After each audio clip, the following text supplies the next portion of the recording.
And we are live. There we are. Oh my gosh. So if you're watching this part, fast forward. Fast forward because you're probably going to watch the replay if you're watching this.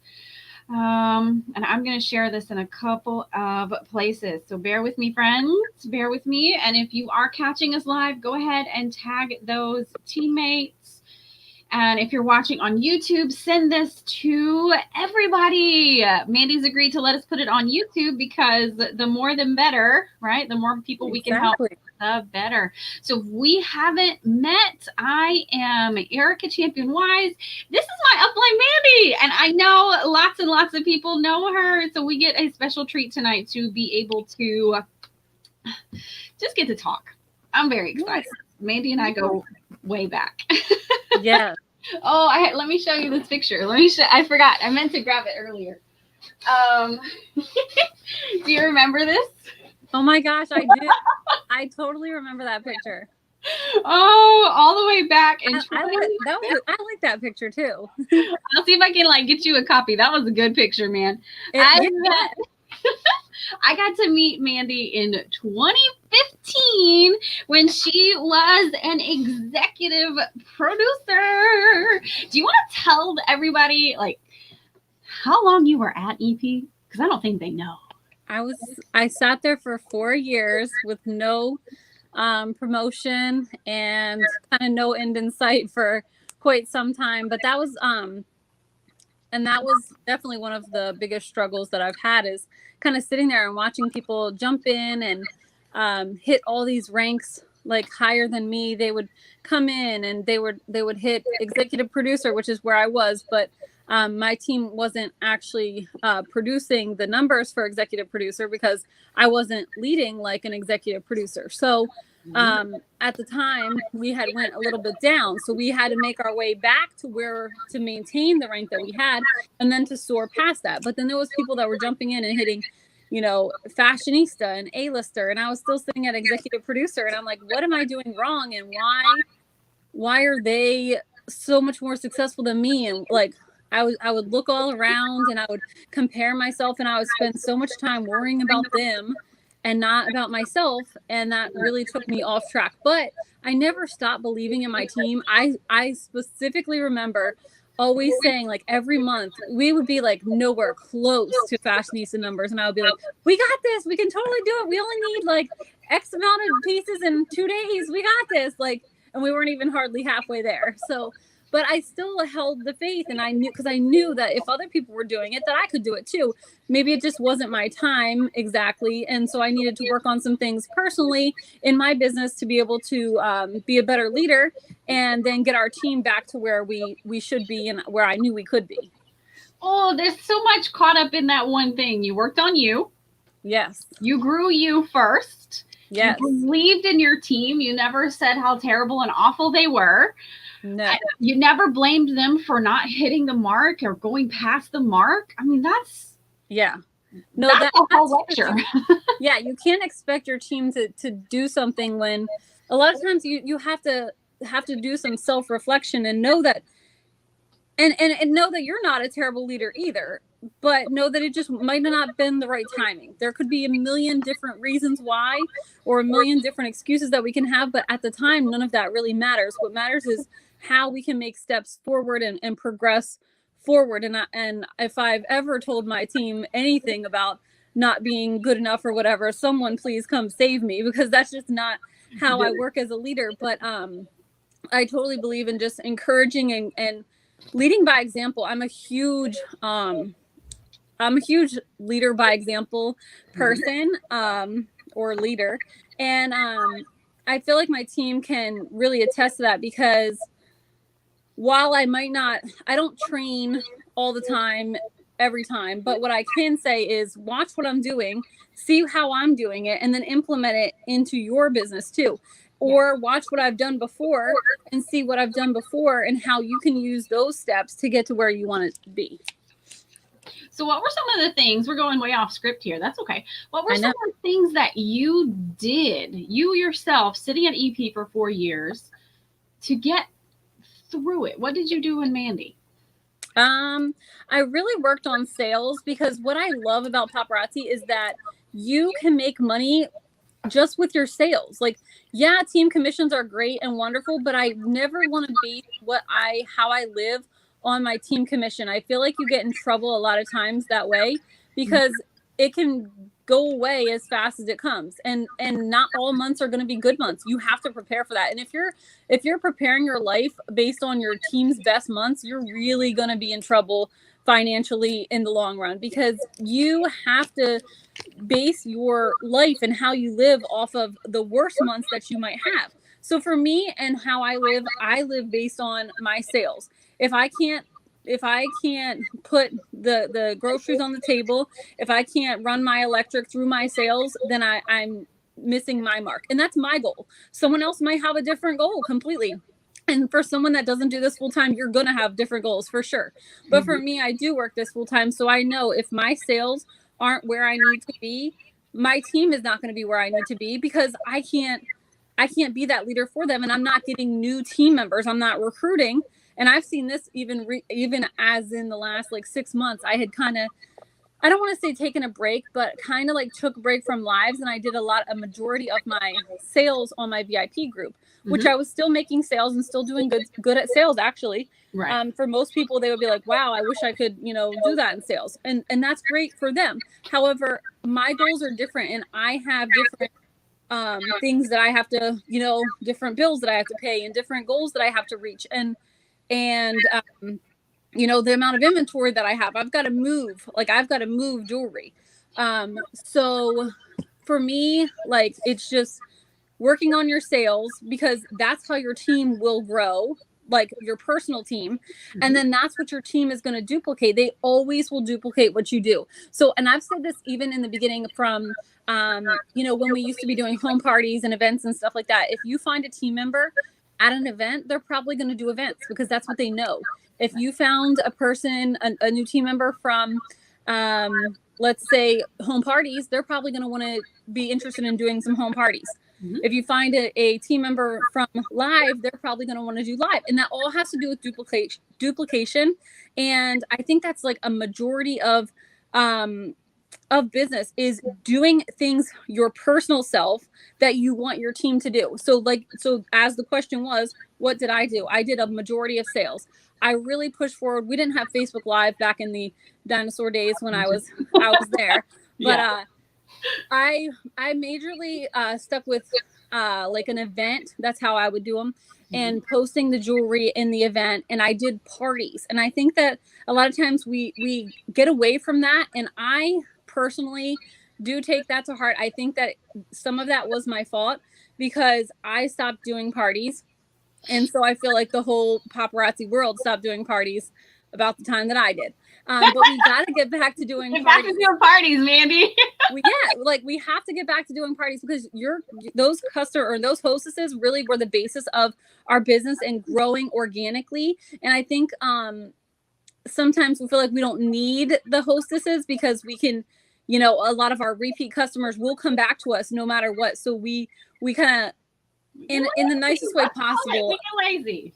Yeah, exactly. In the nicest way possible. I feel like we kind of get a little greedy, maybe, because we don't want to give our hostesses a couple free pieces of jewelry, because these might be our customers that would come to us anyway. Well, so what?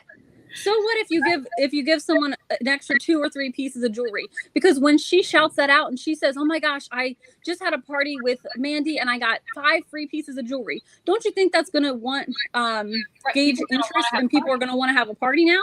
Yes. So my teammate I signed up yesterday came from a party. Exactly. So if we get back to parties, and that's what I was doing when I was in my slump, is really pounding the parties, lots and lots of parties. And then just teaching my team as I was learning things. If I learned something quickly, I'd go in and share a tip with them, or I'd write it. Sometimes I'd go live, and sometimes I would just type it and say, "Hey guys, I learned this today," or "This really worked for me. Maybe it will work for you. Maybe it won't." But I feel like that is going to be the most effective way to be a leader, instead of just kind of overcomplicating it. Just simply telling them what's working for you. Mm-hmm. And let them do with it what they choose to do with it. Exactly. And if they duplicate it, that's great. If not, then that's okay too. You've got to be okay with people coming and going in your business. If you want to have any kind of longevity in your business, you're going to learn that people will come and go, and some of your favorites might come and go, and you might have to bless and release them and say, listen, it might not be the right time for you, but it doesn't mean that I'm going to get sidetracked from my goals. And I feel like sometimes we do that. We get the shiny ball syndrome, and we are like, oh my gosh, what are they doing? Oh my gosh, because they are doing something different. Let's all run over there. Yes. You can't do that. You can't do that because you're getting distracted because of someone else's goals. Like, no. Let's not do that. No shiny balls. So speak a little bit more, because I've watched you bless and release people. Speak a little bit more to those leaders who are watching us, who have people that they simply need to let go. Talk to them.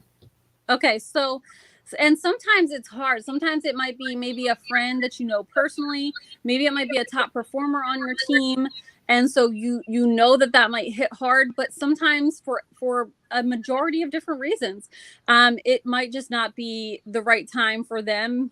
They might be leaning towards something else. And if that's what it is, you have to let them go for your energy and for your team's energy. And I can guarantee you that the amount of time that you're going to waste on keeping them happy or keeping them in or keeping them whatever, the amount of energy that you're wasting could be much better used in finding your next rock star, in maybe going live an extra time, maybe finding a different hostess. Maybe it's, I don't know, doing things differently, just networking on Facebook, maybe whatever it is, but you find ways to work your business, and you will find another rock star that might be even better than them. I hate to say it, but they might be performing better than them. Yes. And you cannot, like, trust me, I see it all the time, and it happens to me all the time. People on my team, top performers, have left this year, last year, 2 years ago, 3 years ago, 10 years ago. It happens every year to me. But what remains the same is I don't chase. Okay. Might sound bad, might sound harsh, but I don't chase. If it's not for you, then that's fine. But I'm not here to chase you. I'm here to work with those that want to work with their business and want to thrive. And we're ready to rock. So if you want to rock, let's go. And if not, then that's okay too. That's totally fine, because your goals might be different. So I totally honor that, and that's valid for you. But for the rest of us, let us be and let us work. And if you're putting more work into someone else's business than you are your own, you got it upside down. Yeah, exactly. And you can't want it for them. You can see, and maybe they're not a top performer yet, but you see that they could be a top performer because of an ability or two that they have, that you know that they could be amazing for your team. However, if you are putting in extra work and putting in more work for their business and they're willing to put in for their own, man, that's going to become tiresome. It really is. And it's not going to be good for your business either. And we've all fallen into that trap. Oh, yeah. We all have. And if you're in that trap, okay, shake it off, dust it off. And go sell something. Exactly. What's so wonderful about anything that we talk about, or anything in business, is that anything can change. It can change in the blink of an eye. It changes with a decision to try and a decision to know that, you know, you're not stuck. There's no such thing. I was stuck for 4 years. Okay. It'll be okay. You will get through it. You can do it, but you can't sit there and you can't stay in the mud. If you're in the mud, you've got to move your feet to be able to get out. And by just sitting there, you're only digging the hole deeper and deeper, and it's going to take longer to get out and more effort and energy on your part to get out. So did you have anyone help you get out of the mud? So for me, I'm a very personal person, and I like to do things myself. I'm a very independent person. I'm very competitive, but independent in that I know what I want and I know my goals. So I didn't have to have anyone because when I hit Fashionista, there still wasn't anyone that was truly supporting me.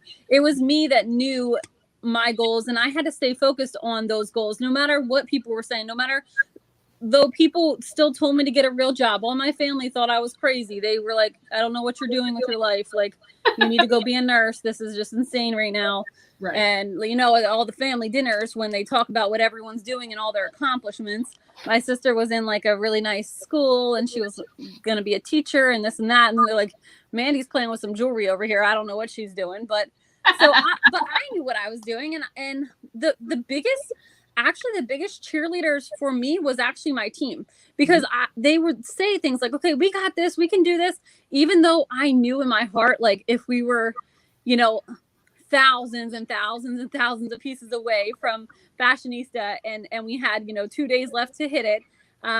But my team would still say, we got this, we can totally do this. I'm like, okay, we actually probably can't do it, but like, okay, I totally believe in us now because you believe in us. So I'd say any of my cheerleaders and things were people and motivators were people that were actually on my team at the time. And then just knowing your goals. You have to be a very independent person to be to be a successful leader. You do have to be independent, because it's not always going to be sunshine and rainbows, but you need to know how to control it and kind of reel yourself back in and say, okay, goals. And I have the benefit of knowing your story, and I know that you don't have an involved upline. Yeah, exactly. And somebody watching needs to know that you're iconic without an involved upline. Exactly. So my sponsor, we kind of were running together in the beginning a little bit, and then her goals were different. That's, again, totally fine. I'm not bashing anyone. Her goals are different than everybody else's goals. So what's so wonderful is that I could still run my own race. And in some other companies, it might be a little bit harder. I don't know, because I was with another company, but not like, didn't really dive into it. So, but I know in paparazzi, what's so wonderful is that you really control it. No one else controls your business. No one else has anything to do with it other than you. It doesn't matter if your upline is a iconic impressionista or a star consultant. You can still be successful because it all depends on you and what you want to do. You can pass your upline. So a lot of times in other companies, you can't do that. You can't surpass an upline because of the way the structure is. But in our organization, in our company, you can.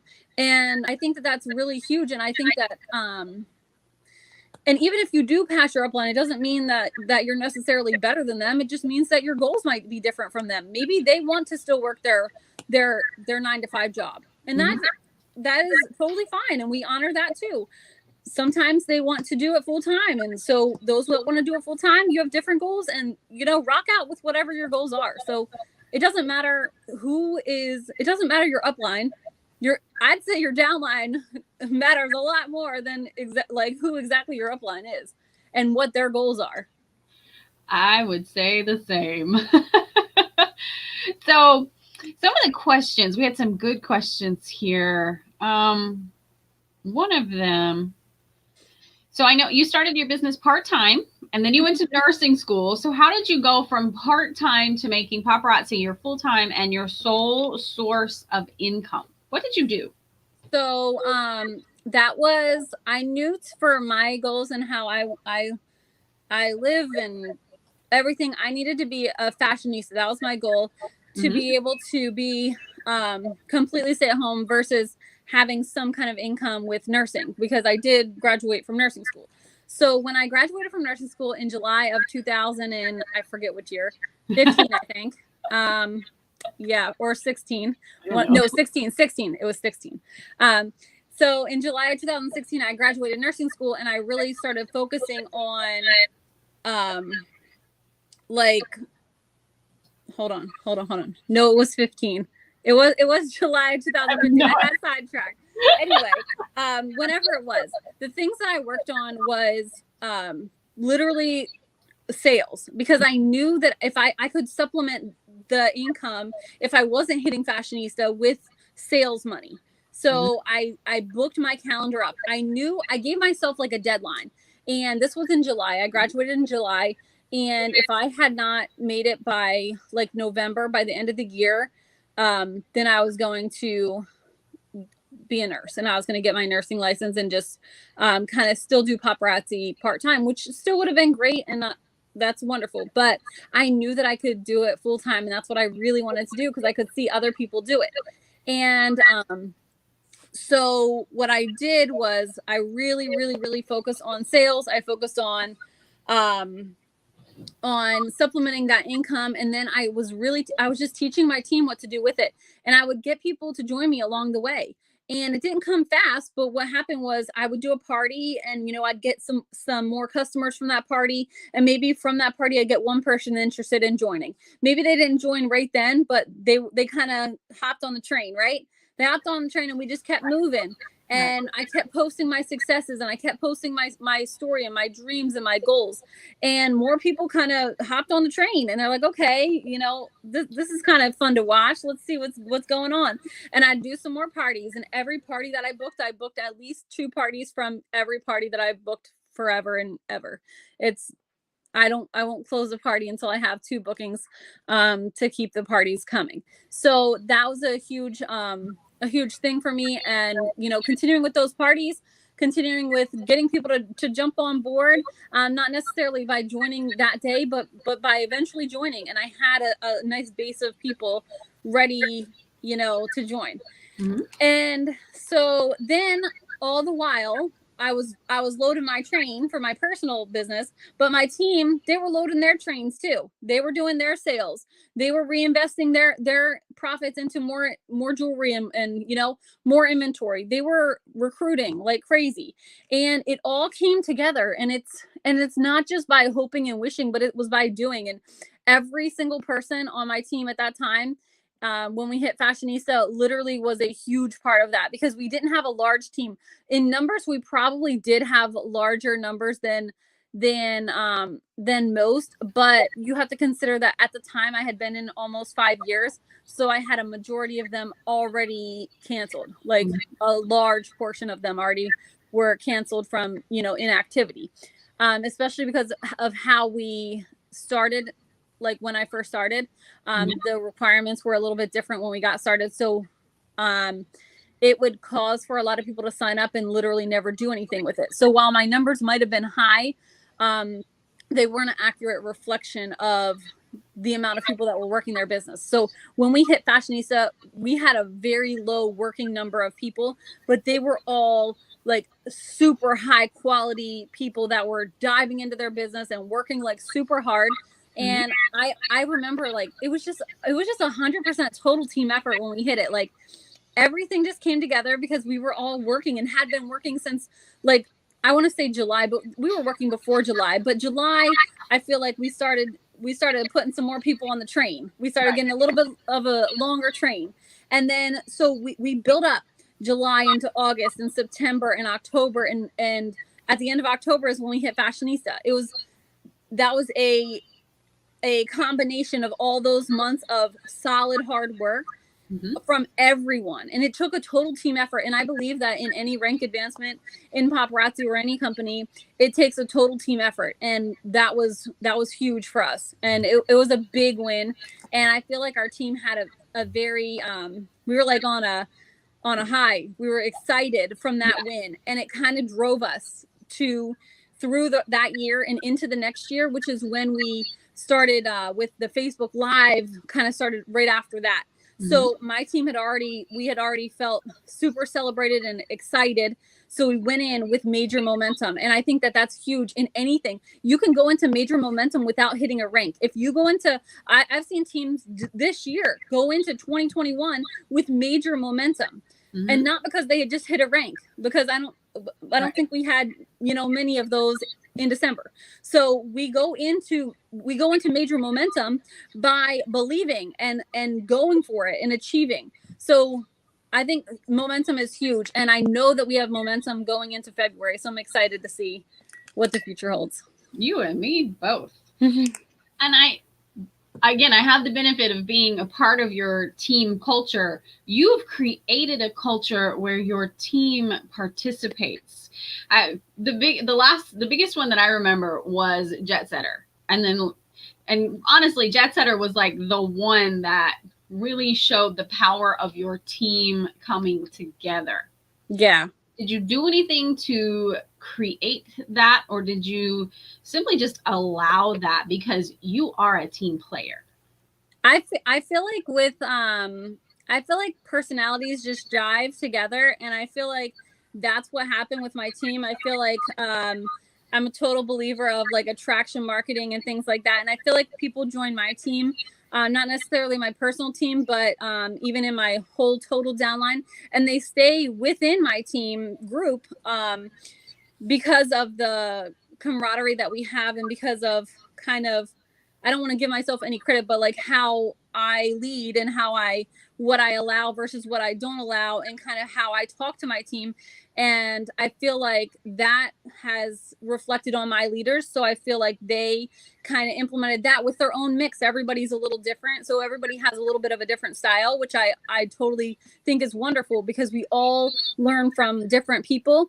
And so if everyone just grabs a little ounce of what I taught them and teaches it to their team, I feel like the whole culture is still the same. While every team might be a little bit different, we still have the same base, like the same home base of my team is kind of the same, if that makes sense. So versus other teams, which I'm not saying anything bad about any other teams, I'm just saying their home base is different because their home person is different. So right. I just feel like with my team, the home base has always been centered on celebrating everybody and kind of encouraging everybody no matter what, and rewarding all the small steps. And I think that has kind of come back to help us a lot. And I know that one thing that really helped us hit jet setter and all of the ranks was rallying. And I'm a huge proponent of rallying. I know that some other people think that it's kind of like it maybe says, oh, bye. But I've never felt that my team has ever felt that when I rallied once. I always felt like it was kind of like a fun thing. So I made it a fun thing, and I made it something that if we don't hit the rank, then it's fine too. We're not basing my attitude on if we hit this rank or not. I'm grateful no matter what. But if we do hit it, that would be really great. So let's see how close we can get. And there's been ranks that honestly, like, we were close to before the end of the month. And then there's been ranks that we literally hit in the last seconds of the last days of the month. So it comes, and I think it all has to do with just that team, like, togetherness. And they all like to play together. They all like to be a part of something that's just bigger than themselves. And I really think that is amazing. And I love my team for that, because, and they've always been that way. Even from Fashionista on, it's always been that way. And everyone likes to see when you hit a rank and kind of celebrate it together versus like, oh yeah, we hit the rank. Like, okay, well, that's wonderful, but they didn't get to celebrate it with you, and they were a major part of it. And that's how I feel. I feel like I'm not the one that hits the rank, my team is. So I feel like we should all be together in some kind of form, whether it's on Facebook Live or if I'm in the comments or whatever. And in any capacity, I feel like we should all feel like we're together, because it was a total team effort to get that rank. Yes. And the rallies are fun. They're tiring, absolutely, but we walk into the next month on a high. Yes. Because you celebrate every little bit of growth. Exactly. And then everyone feels like they won, whether it was their best month or not. On a month where your team has rallied for a rank and achieved it, I feel like everybody feels like they won. And then you want to do more. Yes. And you want to do again, and you want to continue that feeling. Yes, exactly. Continue that feeling. Exactly. On that note, you can do that in your own personal sales too. So set sales goals for yourself that you know you can achieve. So you can celebrate that, and then you can go into the next month and be like, okay, what can I do? Can I sell one more piece? Can I sell 3 more pieces? Can I sell 5 more pieces? And so you're building up on your wins, and you're building up your self-esteem, and that comes through. And if you're excited, your potential like customers, potential teammates are going to see that, and they're going to be like, what's making Mandi like so excited? I need to get some of this sauce, because she is excited about something, and I need that in my life. So that's how you build that in your life and in your business, and it's contagious. And then your team is going to have that too. And that excitement just people have to know. People are nosy. They have to know, what are you doing over there? Oh yeah. It's been a lot of fun to watch people catch the fire through the end of the month rallies. Oh yeah. Oh yeah. And it's a real thing. It happens.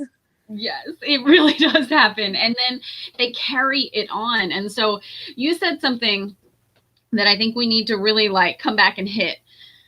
Set a goal you can hit and then try to beat it by 1 piece, by 3 pieces, by 4 pieces next month. Mm-hmm. Making little goals. Exactly. We're not talking about coming off the gate and wanting to sell 100 pieces in a month and you just started.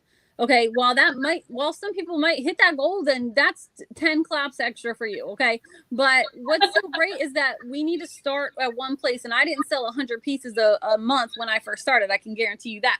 But what we need to do is we need to set small goals. Okay, you set a goal for your party. You set a goal for your live. Or your month, and that you can hit, okay, a very attainable goal. Okay, so you start off with a win, because there's nothing worse than starting off the month with a loss. Okay, you've already got the one loss under your belt. Okay, and it's not going to be very encouraging to continue on, right? It's going to take extra encouragement to want to continue to do it. So you need to set goals that are very attainable and achievable, and when you achieve it, then you can progress and say, okay, how much can I beat this by? For me, I am a very goal-oriented person. My sales for December 2020 were actually pretty good, because I had gotten back into sales, and I was like, okay, Mandy, you got to sell some of this jewelry if we're gonna hit any kind of life of the party ranks this year. Okay, so I was like, all right, we got this. And like I said, I had been selling, but I was in my VIP group, and just I didn't go live or anything like that. And I knew I could do more. I was like, okay, you have until April, until this baby comes, and then you're going to be, out again. So my goal is to sell as much jewelry as I can until April. Okay, I don't have a goal to sell 20 million pieces or anything like that. What my goal is to beat every month. So my goal for January was to beat December. So I beat December, and now I'm like, oh my gosh, can I get to this number? Can I get to this number? Like, how many more sales can I do? And I'm like counting how many days we got left. Monday, and we got Tuesday, and we got how many more lives can I fit into this? How much more, jewelry can I show? What else can I do to implement to, make some more sales in this month? Because it's me competing against myself. I'm not competing against anyone else. And healthy competition is always great, but we're going to put that on the back burner for right now. We're going to work on beating our best and influencing ourselves to see how much more we can do. Because I think it's very powerful, and just really driving yourself to say, okay, now I have a new goal, and I think I hit the goal today, but I haven't checked my numbers because I didn't want to get too excited yet. But I think I hit my next goal today. So I'm like, okay, I still have almost a week left. Like, what else can I do? How much more sales can I make in just in just 1 week to finish out my month strong? But then, okay, on February 1st, that starts at 0 again. Okay, so my hustle has to continue. I can't say, okay, well, I did good in January. I'm going to sit back in February and just see what happens. Okay. And I feel like a lot of times that's what happens, is we kind of get overworked. So I also want to caution you against that, because burnout is real, and Mandi has survived burnout a couple times, but sometimes you're not going to be able to survive burnout. There's going to be one time where it's one time too many, and you have to set your limits and know, okay. And I set my limits too. I there's some days that I know I could go live, but I really just want to go upstairs, and I just want to turn on the fireplace, and I just want to sit down and just relax for the rest of the night. And that's okay too. You have to learn that in your life, you have to have time for yourself too, or else you will get burnout. And especially as a leader, it happens, and it's really tough. And I applaud any and every leader that comes back from burnout, because it makes your job hard. One, because your business has probably went like this, so you're going to have to work extra hard to get it back up. And that happens. And you have, it's a part of business and life. But sometimes I'm here to tell you that sometimes people don't come back from that. So you have to caution yourself against that. And you have to be really strong in knowing, okay, I can give it some more this month, or, okay, I need to take a break and I need to do maybe a little more of a schedule this month instead of just going, because you need months where you're going to hit the rank or hit the goal. And then you need months where you're like, okay, it's a schedule. Monday, Wednesday, and Friday is when I'm doing my live sales. Tuesday and Thursday, I'm doing something else, right? So you have to have that. And if not, you will get burnout. There's no one that can last doing that forever or even for a year. That can be like, you can do a hard 3 months, but no, I'd say no more than 3 months at a time, or else you will get burnout 100%. Yes. And taking time off is not a bad thing. No, absolutely not. Someone asked earlier, I don't even remember the comment now, was how do you find your balance? You find it the hard way. Yeah. Yep. Yes, exactly. You find your balance the hard way. That is true. But you let yourself be a human too. We're humans, not robots. Exactly. And there's sometimes where you can say, okay, maybe I need to do this little task. And while it might not seem little to some people, in the big scheme of your business, it is a little task. So for me, I have a Spirit Week, and we have to announce Spirit Week winners. And I told my team I would announce them on Tuesday, and life got in the way. And I had other tasks that to me were a little bit more important at the time. I knew that, for one, I couldn't ship out the winners anyway. I had to wait until I get my boxes from USPS, and they're delayed. Okay. So, so it's not like I could even ship out the boxes anyway. I don't have anything to ship them out with. Like, I can't ship them in air. Like, here's some jewelry. So for me, knowing that, like, that was a task that I knew I needed to get done. It was important, but at the time, it wasn't the most important task on my list of things to do. Mm-hmm. So I could put that a little bit further down in my schedule, and I could work on things like sorting my boxes of jewelry that came in so I could go live with them, right? Because if I don't sort my jewelry, then I can't go live. I don't have anything to show. I don't have any jewelry. So I have to open my boxes and look through them and sort them and be able to show them on a live. And then I can help my team. Announcing winners isn't really helping them, but I can announce those winners another day, and my team will totally be okay with it. And there was not one person that was mad over that. They're like, okay, that's fine. You got to work on your own personal business too. And so, they're very understanding, and that helps with your balance too. Knowing that some things can be put off for an extra day or two, and some things need to be done right then. And that was something that I said on the elite panel at leadership, is do the hard things first. So anything, I'm a firm believer of that. Whatever you don't want to do in your business is what needs to get done first. So then you can have fun and do what you like to do. So I hate making calls to people. It's just literally the worst. I absolutely hate it. But I know that if I get that done before new releases, I can have fun and enjoy my new releases and not be stressed out that I still have 5 calls to make that day, right? So I get my calls done, and then I can enjoy the rest of the day, right? So do the hard things first, and then you won't have to worry and you won't have to be stressed about them for the rest of the day. I like that. So you guys know, if you don't like making your phone calls, neither does Mandi, but she's a boss and she does them anyway. Yes. I'm like, oh, this is terrible. When I had to stay on that Survivor Island, I had to make all those calls. All those phone calls. Oh, that was so much work. Man. Oh my gosh, friend, half an hour has flown by. Is there anything that, we went way off script. Is there anything that you wanted to say tonight that we didn't get to say? No, I don't know. I don't think so. One of the major things that I was excited to talk about the fact that you can be successful with paparazzi just purely based on sales. You having a team is extra, and I feel like that should always be your mentality, is that that's extra. And if you focus on sales, the rest is going to come. So it's all a cycle, and it all starts with sales. So master sales, and then you can master recruiting because people are going to flock to you. They're going to want to join your team because they see that you're doing sales, and the proof is in the pudding there. So focus on sales, and you can really thrive in this business with literally just your personal sales. The rest is just a bonus to make you even extra happier. Yes. And someone's going to ask, what's your top sales? What? Like a figure? No, your method. How do you sell? Live. So going live, that is literally how I make almost all my sales. I have a VIP group, which is wonderful, but I've built that up. And I would, in the beginning, my VIP group was not great. Okay. So I focus on sales, and that's how I really built the base of my business.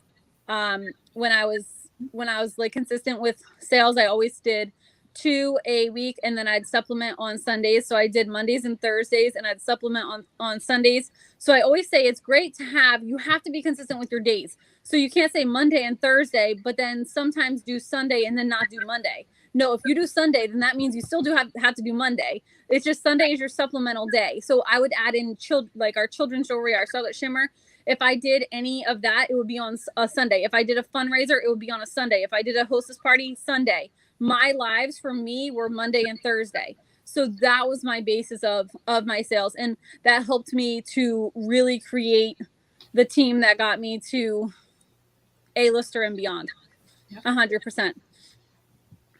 Oh, thank you so much. This was so good. I hope everybody got at least one thing. Yes. We're going to get different stuff. So thank you so much for your time. Of course. Thank you. Thank you for your friendship. Yes, this was fun. Thank you. Thank you. All right.